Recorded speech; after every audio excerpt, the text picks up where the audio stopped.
Hi guys, Dirty Visor here. I've decided to introduce my face to the channel. Wasn't going to be able to keep it a secret forever, so at some point I would have had to show myself. Yeah, so welcome to my car. It's my Porsche Boxer Spider 981. If you haven't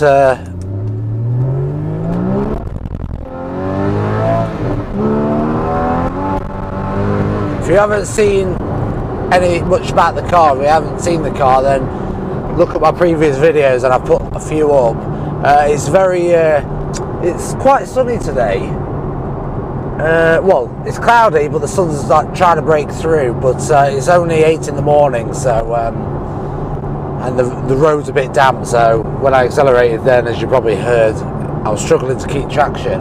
But yeah, that's just an introduction to the sound of the car. The engine isn't warm yet, but when it warms up, then it will start burbling, cracking, popping. So I'll show you guys, or give you a chance soon to hear a little bit of the car in a minute. So right, yeah, I'm heading to Porsche Centre in Nottingham because this car is going for its first service. So I've had this car, well, it's about 2 years old, the car, but I've had it for about 1.5 years. I did get it new, but it needs servicing every 20,000 miles. The first 20,000 miles or the first 2 years, whichever comes first. And I've only done about 6,000 miles, so it's the 2 years interval. So the warning light has come up on the dash. There's a lot of traffic because it's obviously people going to work because it's 8 o'clock in the morning. I'm not actually used to being awake at this time in the morning. Well, I'm used to being awake, but not travelling, because where I work is only like 2 miles up the road, and it's not through town centre traffic or anything. Yeah, so I'm not actually used to this, so I'm probably going to get stuck in some traffic jams. But yeah, so and they will be giving me a courtesy car, so hopefully it's something exciting. Maybe the new Panamera, 911 maybe, I don't know. It better be nice anyway. So I'm going to video that for you guys, and oh, we're stuck behind a tractor now. I've got the car in Sport Plus mode, which rev matches when you're down and upshift, like, hang on, let me do it for you. You hear that? I don't know if you heard that. Basically, I'm in third now, and I'm going to change down to second. It's like, you know, well, if you don't know, that's what it does. So, and it also makes the exhaust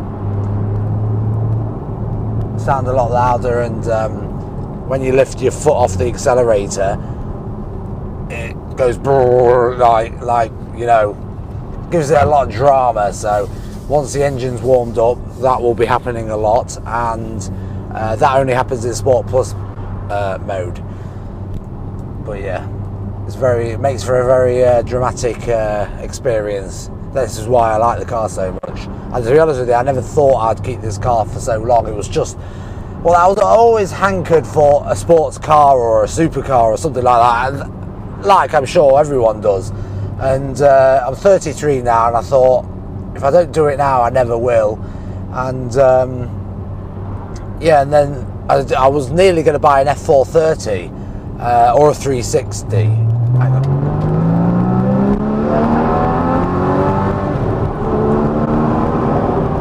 Yeah, and they came out in 2000, and between 2000 say and 2008 or something like that. So it's an old car, or well, 10-15 year old car. But my thinking was they've reached the bottom of their depreciation curve, and they're only going up. Or even if they don't go up, as long as they're not going down, because you can own a car for 6 months, a year, 2 years. And if you buy it for 60 or 100, sell it after 2 years for 100 or 80, not 80, or 98, or you know, thereabouts what you paid for it. If it's gone up a little, great. If it's gone down a little, it doesn't really matter. You used it for that amount of time. As long as it doesn't lose a lot in depreciation. That was my concern. So I was test driving them.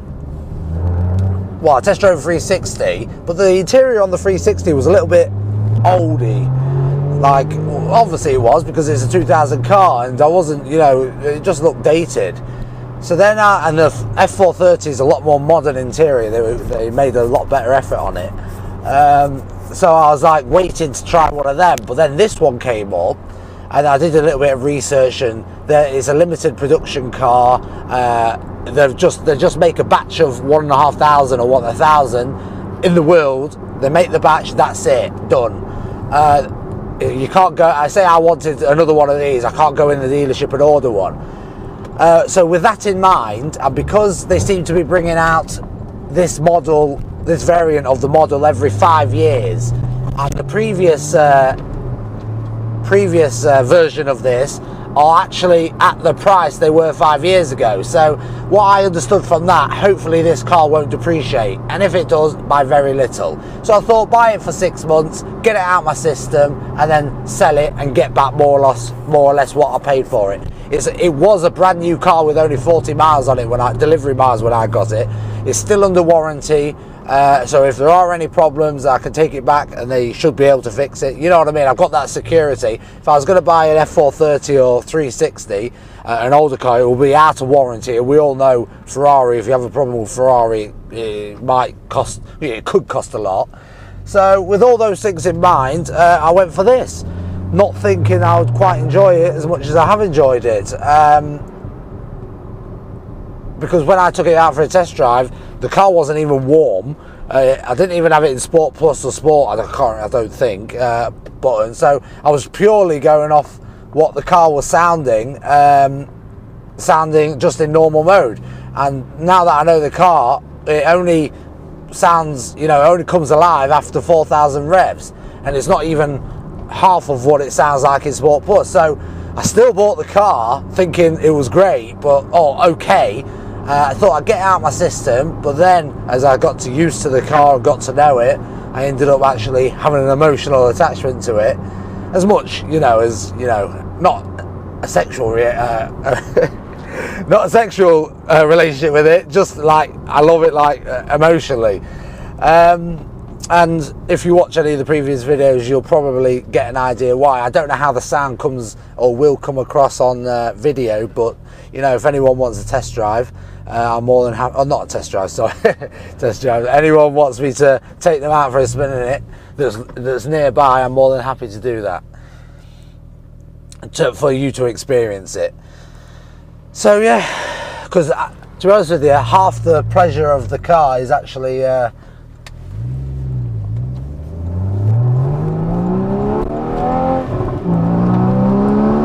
letting other people experience it. Actually, I'd say it's 33.33 cleaning, 33.33 driving myself, and 33.33 letting other people experience. I was going to go to McDonald's for breakfast, but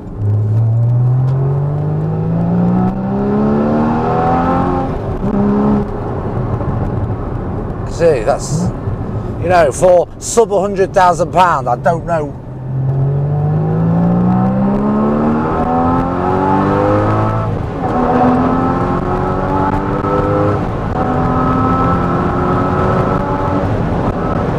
What you could get that has as much pleasure and enjoyment than this. And what makes it is the manual gearbox. This car only comes in the manual gearbox.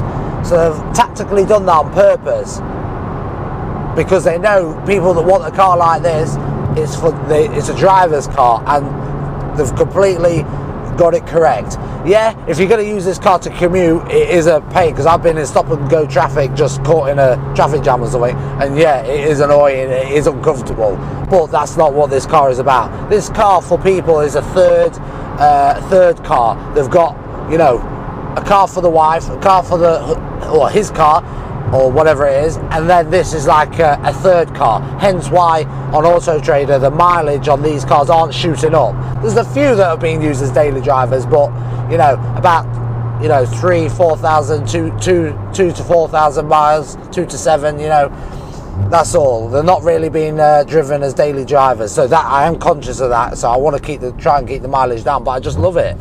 And if I'm going to probably keep this car forever, if I can afford to do so, or I hope to do so, because what else could beat it? So should it really matter about how many miles I put on if I'm planning on keeping it?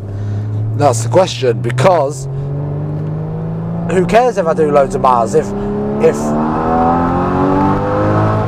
I'm going to keep it?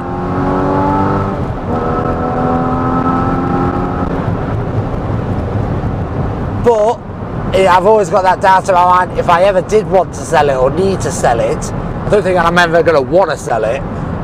If I need to sell it, it will affect the value having higher miles than lower miles. Will it affect it by a lot? Maybe a couple of grand, but then you've got that couple, or 5 grand, but then you've got that 5 grand of extra pleasure. I know, it's a tricky one, but after all, we all only live once, and we don't get any younger, do we? So it's tricky. I'm a very cautious person by my nature, so yeah, well, anyway, I'm still using it anyway. Okay, so right, I think I've talked a bit too much now, so I'll ask if I can have permission to film around the Porsche Centre, so I can show you guys what cars they've got in stock, because I'll have to be honest, before I had this car, I'd never even been in a Porsche Centre before, and I didn't even know what it's like in there. So if any of you guys are interested, stay tuned, and I'll join me in about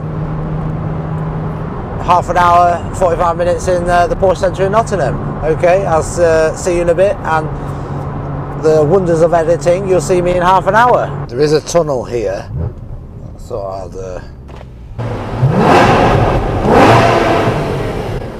couldn't really do it very good. See, I got stuck behind this lorry, so you guys could kind of hear that. But guys, I've arrived. This is my car. If you haven't seen it, I've put the advertisement of the channel there, so if anyone is looking at the car, they know where they can see more of it. So yeah, this is my baby, and then we're at the Porsche Centre in Nottingham. There's a nice Cayman GTS there, and then over here we have the electric e-hybrid models. Cayenne. Oh, I think that's the courtesy car they're giving me. I was upset they gave me a BMW. I was hoping for something a bit more exciting, but you know. And then for those of you guys who haven't seen what it's like over here, you walk around this way, and then they have some selection. I don't know, I think I unlocked the car. It's a nice GTS there. Yeah. And then a Macan. A nice looking Macan again. Cayenne, the new Boxster S, very similar to mine but without the bumps, the rear bumps at the back. Again, another Boxster. 3 Boxsters there. I think that's the previous, that's an older one, previous generation. They're the newer generation. 911.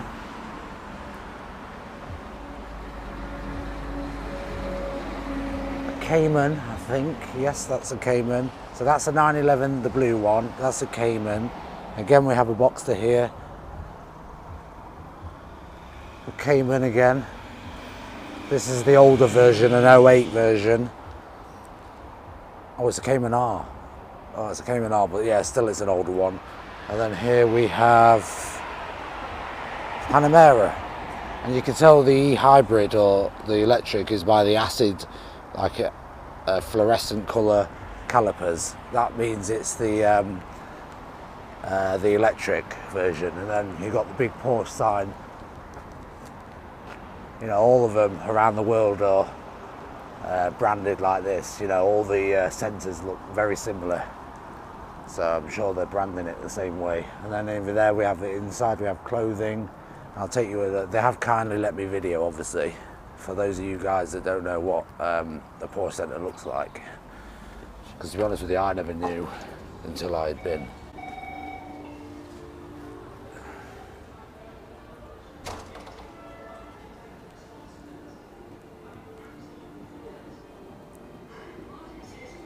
So we have some clothing over here for children.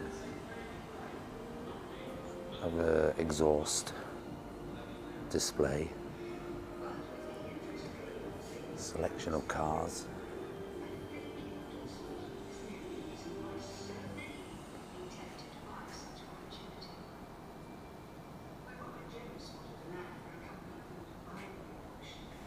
Porsche Cup.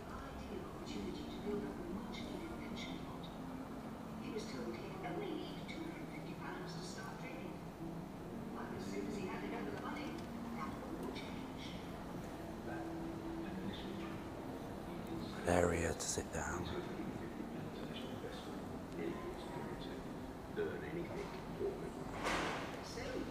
Notes on the drink.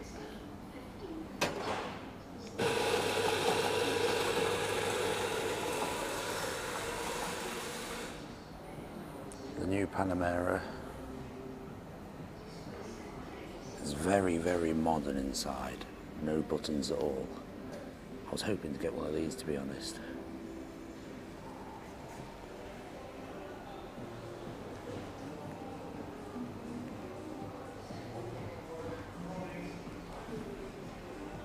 And then we've got some wheels, £4,000.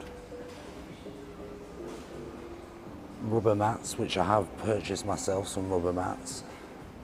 Cleaning products and tools. If you fancy some caps, actually I might get some. And they're the inserts.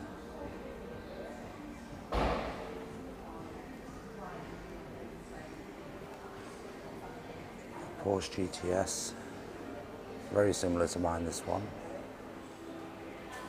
And then we have 911s,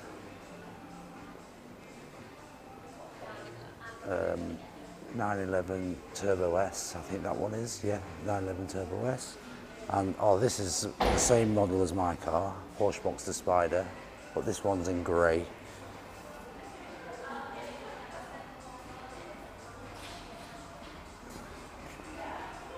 Ooh, red interior. Very nice. Well, I don't know if I like the red. And then GT4. This is a track focus version of my car. Now I like the colour though. And then there's a very nice looking Megane turbo there. Okay, so there's a few cars outside there. Alright, and then there's a 911 Turbo S. Okay, right, I'm going to go get the keys to my car and I'll join you in a second. Cheers. Hi guys, I'm back in my car. I was lent a BMW 5 Series, and I have to say it was the most boring car I've ever, well, not the most boring, but it was awful compared to this. I picked this car up at exactly the wrong time. It's 5:30, it's rush hour, and traffic's everywhere. It's stormy, it's windy, apparently there's a hurricane coming to England.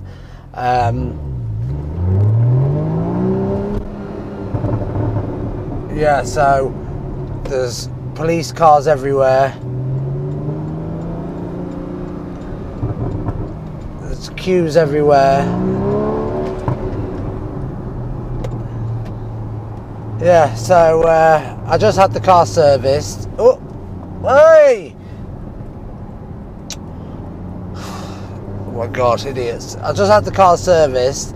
It was supposed to be £600, but a friend of mine at MS Supercars, you may know him, well, I've talked about it before, he called them up and got it down to £500. So £500 for the service, just to change the oil, as far as I'm aware. And they give you a free bottle of oil as well, included in the price. That's in the front. Yeah, so, and they forgot to turn off the warning light for the service light. So I had to let them know that the service light was still on, and then a mechanic came out and plugged his computer in to reset it all. So for £500, you would have thought they were competent enough to do that before I was waiting half an hour to pick up the car. But obviously, God knows what's happening there. It amazes me sometimes when I think to myself how bad the service is and how disorganised they are. You would have thought with a brand like Porsche, they would have their, SHIT together, but they obviously don't. I mean, they may well, but just the experience I've had, they don't seem very efficient. But yeah. So I'm on my way back home now. This should be it for another 2 years or another 20,000 miles. So I doubt I'm going to get that. So it's going to be probably 2 years' time. Yeah. So we're stuck in traffic. Once I start opening it up, I will start recording again, so you guys can hear the engine a bit more. Okay, so I'll see you in a sec. I don't know if you've seen, but if you see that car in front, his exhaust is nearly, her exhaust is nearly hanging off. Just thought it would be something interesting for you to see. It'll be interesting certainly if it fell off and I drove over it. Yeah, get out of the way. Go on. This is the type of traffic stop and go that hurts the left foot. I don't know if this car's going to let me pass this truck.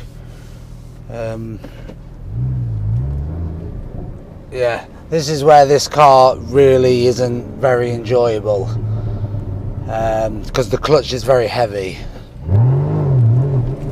Whoop, see what I mean? Anyway, I escaped from that Mini that had the exhaust hanging off.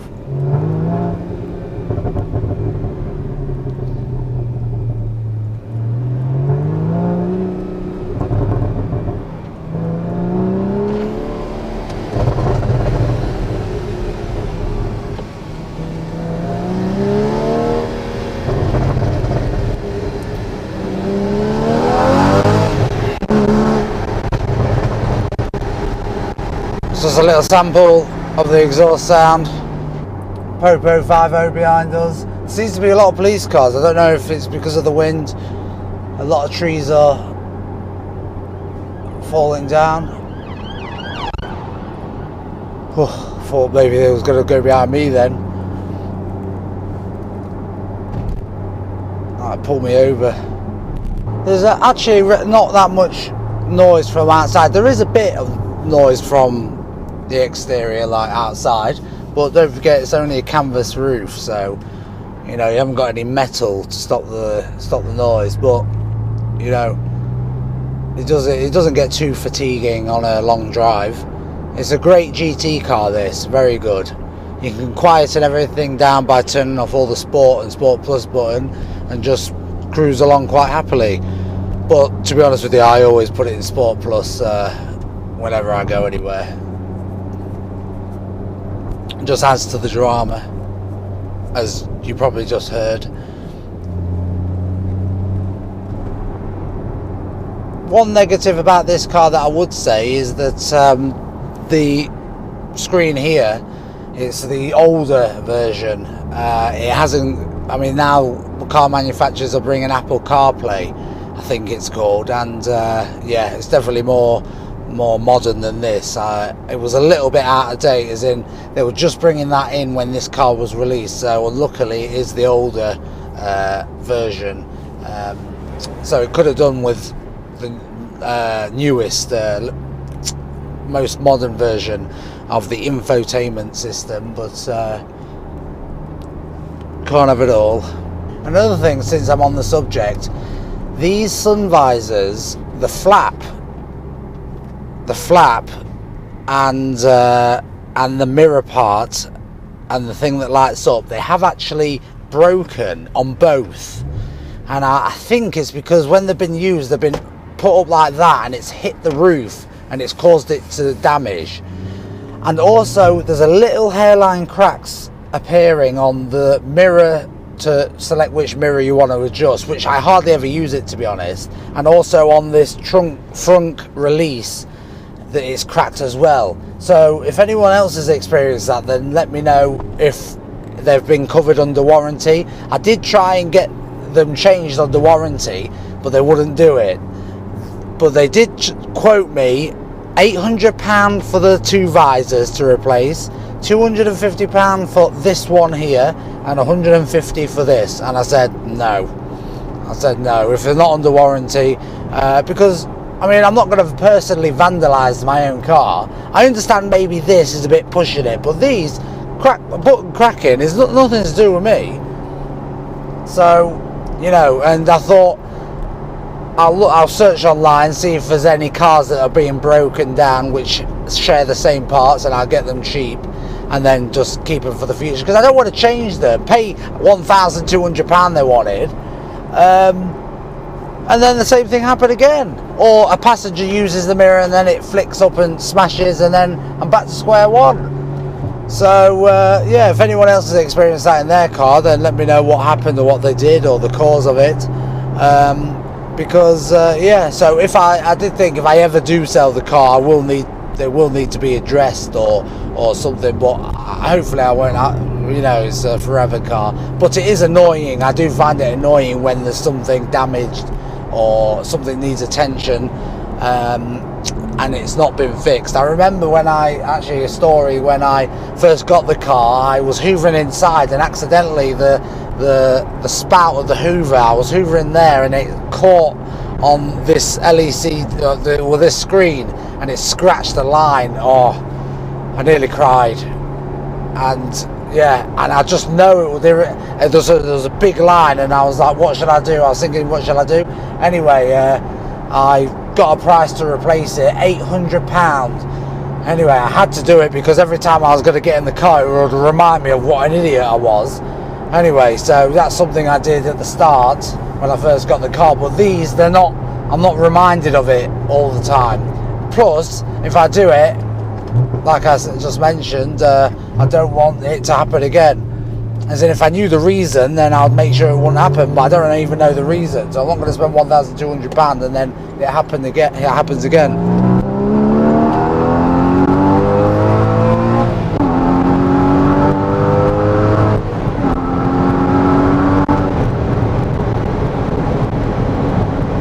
Oh, I thought it was Popo 50 behind me.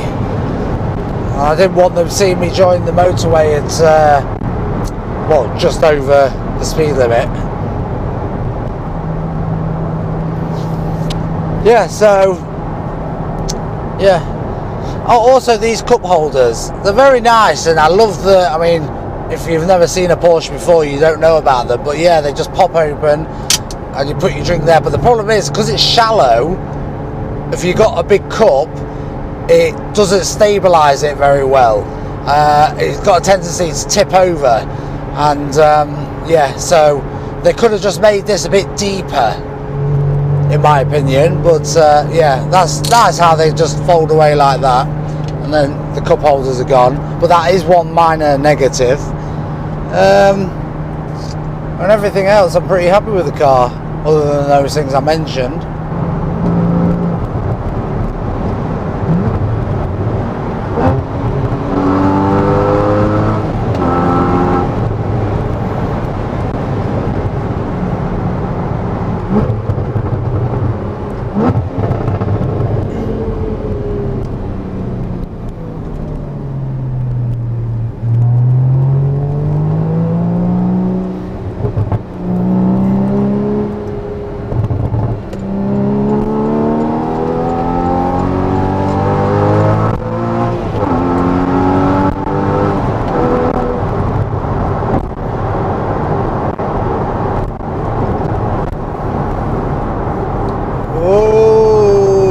Bit too fast I was, got a bit excited. Yeah, another ambulance.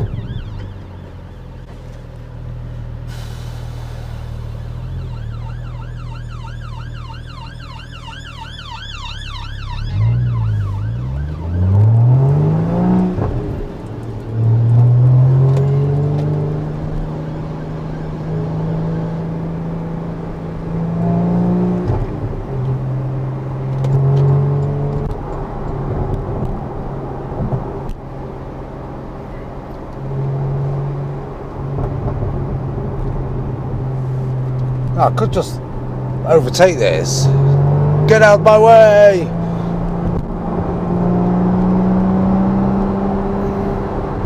I bet you I'm going to be following this all the way back to Lincoln. It's actually going to slow me down. Right guys, I'm arriving back now anyway.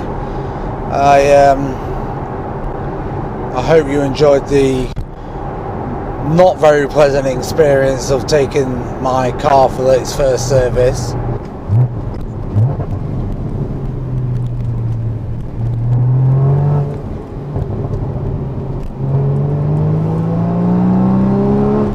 So I can't really overtake this, can I? Can I? Yeah, so to conclude then, yeah, hope you enjoyed it.